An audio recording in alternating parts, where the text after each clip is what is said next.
masih bersama dengan kami dalam Berita Lampung. Untuk Anda yang baru saja bergabung, kami akan menyajikan kembali berita utama pada pagi hari ini.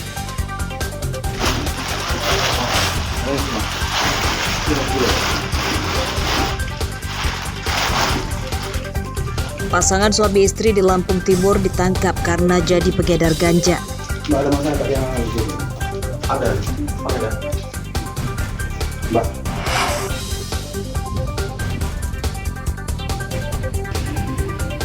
Seorang guru di Tanggamus ditangkap karena mencabuli 5 muridnya.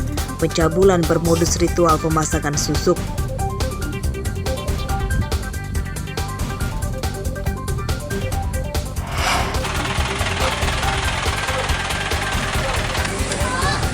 Puluhan warga Bandar Lampung dan Waikanan antri mendapatkan bantuan air bersih.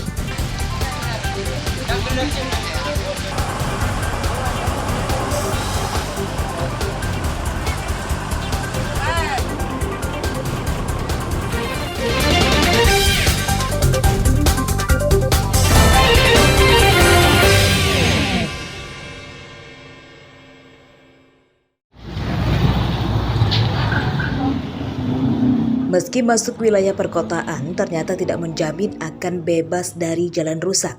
Ini terlihat di Jalan Alibudin Umar, Kelurahan Campang Raya, Kecamatan Sukabumi, Bandar Lampung.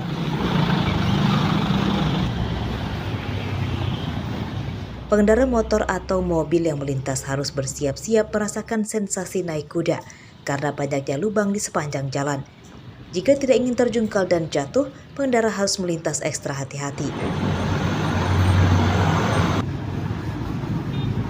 Warga sekitar sudah berulang kali menanyakan ke aparatur kelurahan, namun belum juga ada perbaikan meski sudah rusak bertahun-tahun. Pokoknya ya hancur lah, pengennya ya diperbaiki dengan segera. Karena ya itu masyarakat pinggir jalan memang mengeluhkan masalah debu. Jalan rusak, sering ada yang jatuh. Motor sering jatuh. Apalagi kalau musim hujan, waduh, super becek. Untuk jalan sini masyarakat setempat ya sangat meresahkan karena untuk lingkungan tidak nyaman. Ada mohon dengan pemerintah kota khususnya Bandar Lampung supaya seperti benahi lah. Sejak kapan sih Mbak kerusakan jalan ini Mbak? Sudah antara 1 atau 2 tahun ini. Sebelumnya sudah ada perbaikan belum? Masih, cuma tambah sulam. Warga mendesak pemerintah provinsi dan Pemkot segera memperbaiki jalan sebelum ada jatuh korban.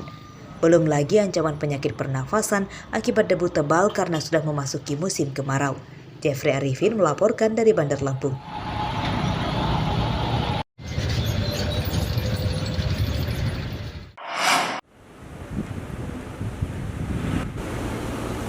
Kondisi satu-satunya pusat penangkapan penyu yang ada di Desa Muara Tembuli, Kecamatan Ngambur, Pesisir Barat, sangat memprihatinkan karena tidak mendapat perhatian penuh pemerintah.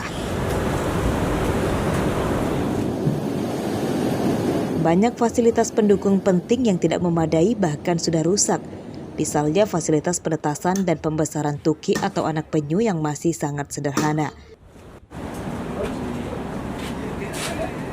Padahal penangkaran penyu itu sudah ada sejak 1995 dan ada 4 jenis yang dilindungi dan diselamatkan, yakni penyu hijau, penyu lekang, penyu sisik, dan penyu belimbing.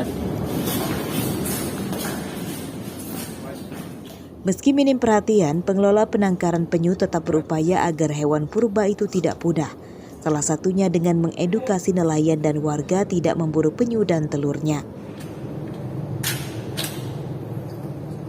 Kita penangkaran penyu ini kita melestarikan itu dari telur. Kita peroleh telur itu untuk patroli malam kelompok dan bekerjasama dengan seluruh masyarakat dan nelayan. Kalau menemukan telur di perairan Ngambur ini, kita arahkan masyarakat itu untuk diserahkan ke kelompok dan dipendam di penangkaran ini, di penangkaran penyu ini untuk ditetaskan. Harapan ke depan kepada dinas-dinas terkait, ini satu-satunya wisata penangkaran penyu yang ada di Provinsi Lampung. Tentunya dalam hal tersebut harapan ke depan dari seluruh jajaran aparatur pemerintahan untuk memperhatikan penuh baik dari pemerintah daerah, pemerintah provinsi dan pemerintah pusat dalam mengembangkan wisata yang ada di Kepulauan Moratunguli ini. Tuki yang cukup dewasa dan sehat akan langsung dilepas liarkan ke habitat di Pulau Tegah Laut yang jarang dijamah manusia. Namun bila ada yang sakit akan dirawat dahulu di lokasi pembesaran supaya tidak mati sehingga pelestarian penyu bisa lebih maksimal. Rosandi melaporkan dari pesisir barat.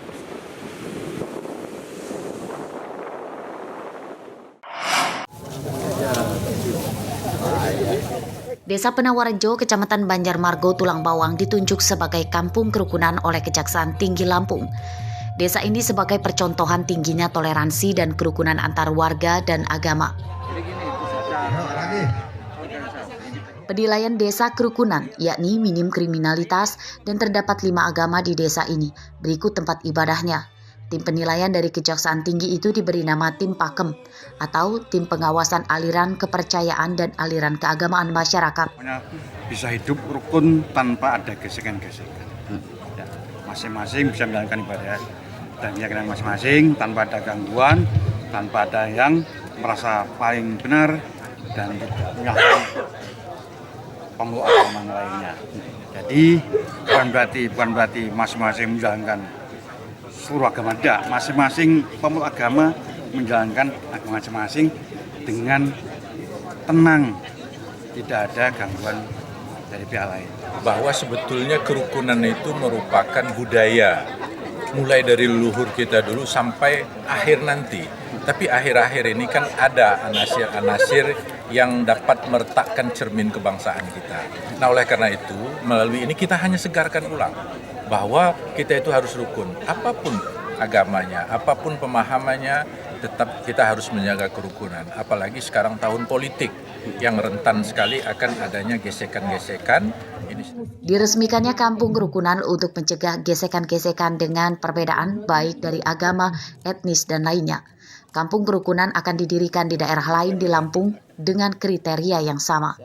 Mustaki melaporkan dari Tulang Bawang.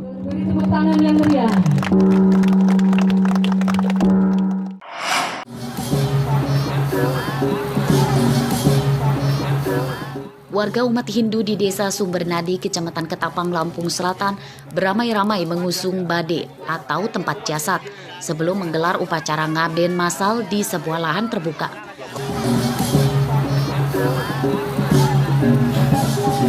Ngaben kali ini tidak hanya 1 jenazah, melainkan 60 jenazah yang berasal dari Lampung, Sumatera Selatan, Bali, dan Nusa Tenggara Barat. Ngaben merupakan ritual sakral umat Hindu yang bertujuan penyucian roh anggota keluarga yang sudah meninggal dunia menuju ke tempat peristirahatan terakhir.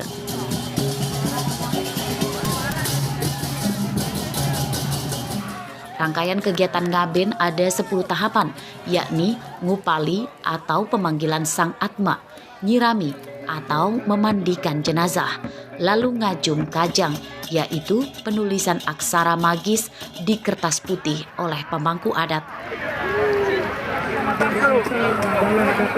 Kemudian ngaskara atau penyucian roh, mameras, papegatan, pakiriman, ngutang, hingga pembakaran jenazah oleh ketua adat dan keluarga.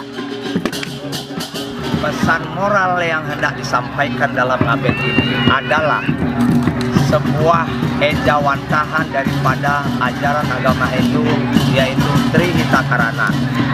Hubungan kita harmonis dengan Tuhan, hubungan harmonis manusia dengan manusia, hubungan harmonis dengan alam semesta. Salah satu realisasinya adalah dengan kami ngaben masal ini artinya bersama-sama, berhajat bersama-sama, melakukan swadharma kepada leluhur bersama-sama, karena didasari dengan bersilaturahmi atau bersilaturahmi, merasa satu nasib sepenanggungan, merasa bersaudara. Setelah jenazah dikremasi, keluarga akan melaksanakan nganyut, yakni menghanyutkan abu jenazah ke sungai sebagai bentuk penyucian diri terakhir kalinya. Aris Susanto dan Asep Saifullah melaporkan dari Lampung Selatan.